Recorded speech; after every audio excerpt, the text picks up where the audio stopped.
The United Nations says 2025 recorded the highest verified number of grave violations against children in armed conflict since the creation of this Children and Armed Conflict mandate nearly 3 decades ago. More details in the following report. The United Nations has warned of an unprecedented rise in grave violations against children in conflict zones, saying 2025 saw the highest documented toll since the establishment of the UN Children and Armed Conflict Mandate.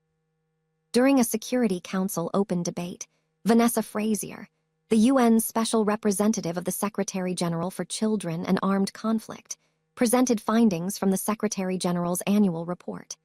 She said the UN verified 38,558 grave violations affecting 24,174 children in 2025. The report found that, for the first time, government forces were responsible for the majority of grave violations against children, including killing and maiming, attacks on schools and hospitals, and the denial of humanitarian access.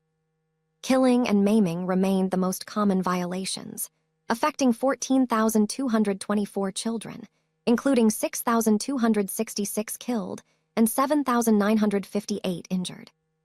The UN also verified 8,322 incidents of denial of humanitarian access, 6,607 cases of recruitment and use of children, 5,129 abductions, and 1,783 cases of rape or other forms of sexual violence. A total of 3,176 children were subjected to multiple grave violations, and about 1/3 of the victims were girls. The highest levels of violations were recorded in the occupied Palestinian territory and Israel, the Democratic Republic of Congo, Nigeria, Myanmar, and Somalia. UNICEF Executive Director Catherine Russell said the figures represent only part of the reality, as many violations go unreported due to insecurity, access restrictions, fear of reprisals, and the difficulty of documenting abuses in active war zones.